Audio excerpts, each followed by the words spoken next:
Gaueko 12 gutxi bana amaitu da Riyad Metropolitano futbol zelaian Madrilen jokatutako Txapeldunen Ligako finalerdietako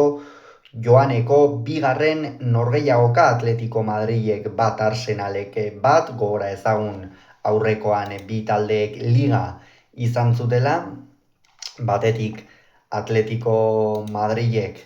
irabazi egin zion Atletiki 3-2 Riyad Metropolitanon bertan, eta Arsenalek ere irabazi egin zion Newcastlei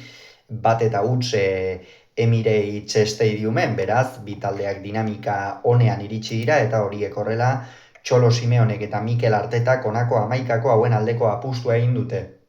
Atletico Madrid Oblakekin irten da atepean, atzealdean lauko lerroan Llorentek jokatu du eskuinetik, Rugerik ezkerretik, Janko eta Pubil izan dira atzealdearen erdialdean, zelai erdian Koke kapitaina eta Joni Cardoso izan dira, eskuinetik Juliano jokatu du, ezkerretik Lukmanek eta puntan Griezmann eta Julian Alvarez izan dira. Arsenal berriz 4-3-3ko sistema ezarri du zelaian,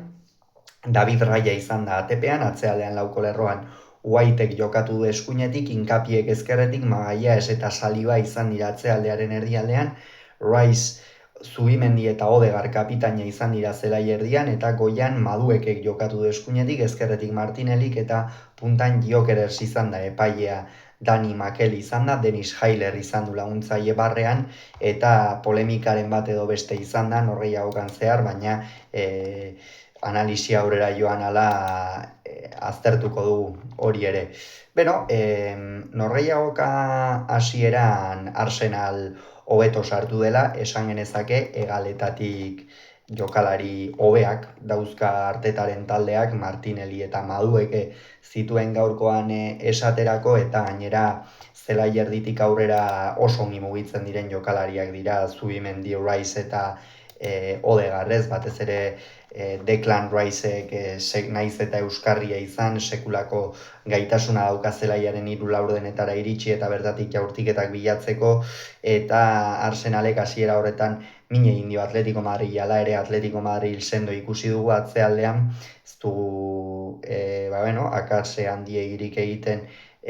ikusi, eta lehenengo zatia aukera gutxirekin joan da, egia esan, ez da ezer handirik gertatu, eta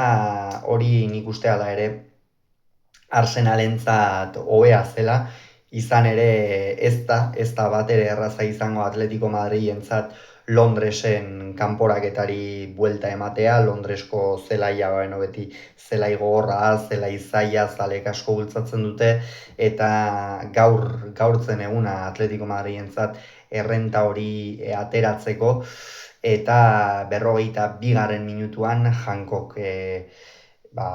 bultza egin dio nabarmen Maduekeri,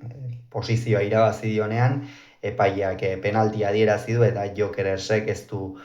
barkatu. 44. minutua zen, kolpea izan dau Atletico Madrilentzat, lehen zatian usna joateko zorian izan baitira, baina ez du lortu Simeoneren taldeak usnako errenta horrekin iristea. Esan dugu lehenengo zatian naiz eta ez duen distira handirik eduki Arsenalek hobeto jokatu du, oro har gehiago izan da erasoan, eta Atletico Madrid ere saiatu da kontraerasoetan, baina Arsenal fin ibili da atzealdean, eta ondorioz ez Lukman, ez Juliano ez dira asko agertu, eta gainera albiste txarrak Atletico Madrilentzat izan ere, Julianok min ere hartu du, eta ondorioz bigarren zatian aldatu egin behar izan du. Minutuak aurrera joan ala, esan daiteke bigarren zatian Atletico Madrid pixkanaka gora joan dela, batez ere hegaletatik, bai Llorenteren eta bai Rugeriren hegaletatik asko jokatu dute, jokalariak fresko daude, oro har, naiz eta kopako finalean sekulako errepasoa hartu azken norgehiagoketan, batez ere Simeone ordezko jokalariekin eta arrobiko jokalari askorekin jokatzen ari da, eta Arsenal ere, naiz eta orain Premierra galtzear den, horrek are motivazio gehiagorekin hartzea ekarriko dio ziur aski Txapeldunen Ligako azken fase hau, eta gainera finala norgehiagoka bakar batera, besterik ez du Mikel Artetak zuzendutako taldeak, eta horiek horrela bigarren zatia parekatuagoa izan da, bi taldeek izan dituzte aukera garbiak esango nukenik gainera zenbaitetan, eta 54. Minutuan iritsi da Atletico Madrilentzat saria esan dugu hegaletatik, bai Llorenteren, bai Ruggeriren aldetatik asko jokatu dute, Lukmanek ere pixkanaka jokoan sartzea lortu du, eta Griezmann ere, bigarren zatian askeago ibidela esango nuke.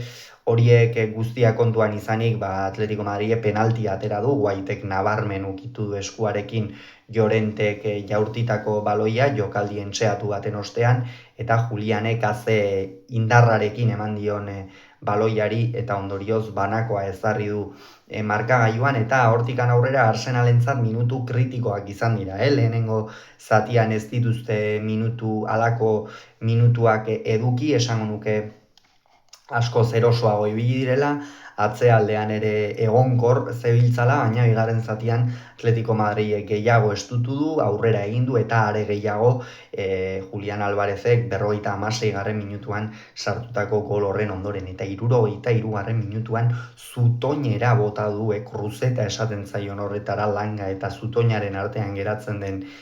gune horretara jaurti du Griezmannek, eta haze aukera izan duen Frantziako aurrelariak, baina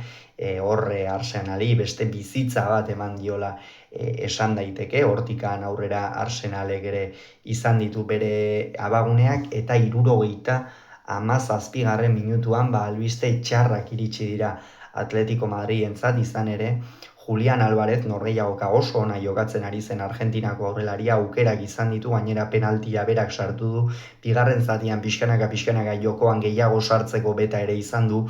baina min hartu du, eta horren ondorioz Alex Baena atera da, eta ikusiko du lesio honek zenolako garapena duen, ez zuen itxura honik, ikusiko du Simeonek ere prebentzioz edo atera ote duen Argentinako aurrelaria, baina ziur naiz kezka izango dela nagusi Atletico Madrilen parrokia horretan. Eta 80. Minutuan oraindik ere ulertzen ez dudan gauza bat adierazi du epaileak. Makeli epaileak hasiera batean penaltia adierazi du, ezeri egindako penaltia, ez ere bigarren zatian sartu da, desberdintasuna markatzen dituen jokalari horietakoa, buruz burukoa bilatzen dituena, izkin egiten abila, azkarra, eta horre nabarmen irabazi dio jankori baloia, eta epaileak ara non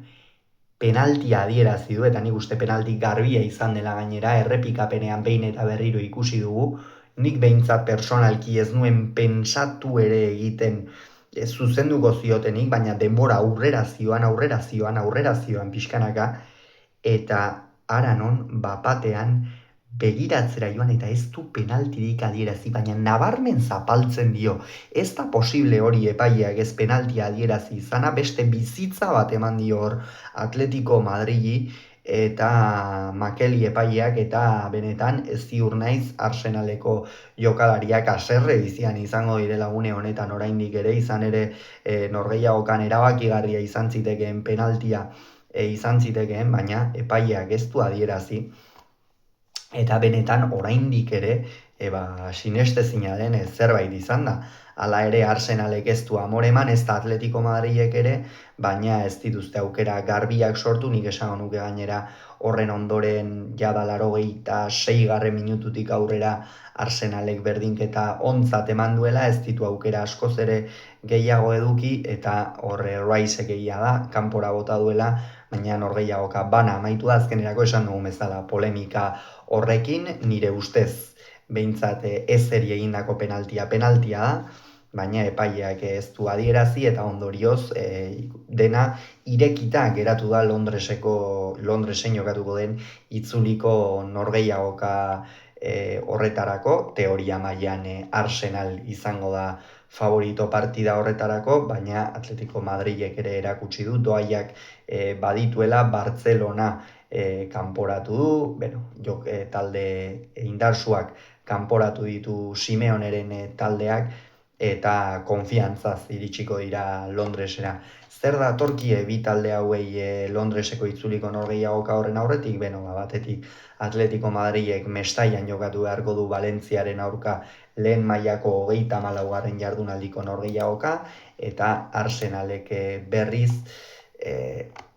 etxean jokatuko du Premierreko 35. jardunaldia, larun batean baita ere Fulamen aurka arratsaldeko 6:30 aurrera, beraz biek ala biek etxean izango dituzten norgehiagokak, ziur aski aldaketaren bat edo beste egingo dute, aldaketa dezente esango nukenik, eta ea zerrekin aurkezten diren, aste arteko norgehiagoka erabakigarri horretara. Gogoratu Atletico Madrilek bat, Arsenalek bat Riyan Metropolitanon.